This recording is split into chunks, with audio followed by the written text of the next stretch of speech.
எல்லாத்துக்கும் வணக்கம். இந்த காணொளியில் என்ன பார்க்க போகிறோம்னா, குறுகிய காலத்தில் வந்து கட்சி ஆரம்பித்து ஆட்சியை பிடிச்ச நபர்களைத்தையும் பார்க்க போகிறோம். அப்படி வந்து முதலாவது நபராக நம்ம பார்க்குறது வந்து எம்ஜி ராமச்சந்திரனையும் பார்க்க போகிறோம். இவர் வந்து பார்த்திங்கன்னா 1972 வந்து கட்சி ஆரம்பித்து 1977 வந்து போட்டிக்கிட்டு 1987 வரைக்கும் ஆட்சியில் இருந்தார். இவர் வந்து பார்த்திங்கன்னா ஃபஸ்ட்டு வந்து 155 தொகுதியில் 1977 வந்து போட்டிட்டார். அதில் வந்து 130 தொகுதியில் வந்து வெற்றி பெற்று தனிப்பெரும்பான்மையுடன் ஒரு ஆட்சியை வந்து அமைச்சிருந்தார்.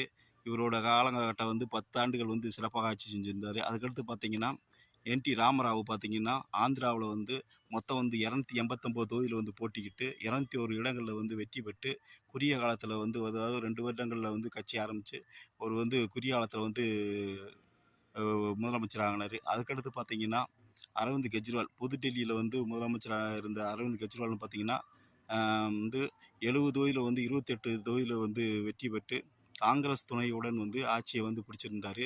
அது வந்து ஒரு பெருஞ்சாதனையா தெரிஞ்சுச்சு. அதுக்கடுத்து பார்த்தீங்கன்னா, இப்போ வந்து பார்த்தீங்கன்னா, விஜய் வந்து அந்த பட்டியல்ல வந்து இணைஞ்சிருக்காரு.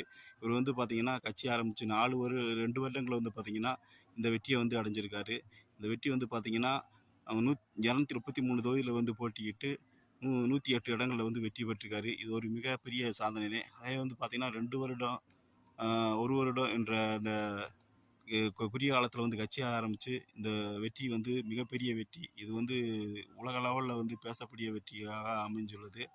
குறுகிய காலத்தில் வந்து அந்த சின்னங்களை வந்து கொண்டு போகணும். அதே மாதிரி வந்து வேட்பாளரை வந்து கொண்டு போகணும்.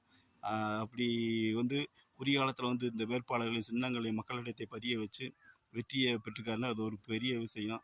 அந்த இடத்துல வந்து பார்த்திங்கன்னா, விஜய் வந்து 4வது இடத்துல வந்து இப்போ வந்து இணைஞ்சிருக்காரு.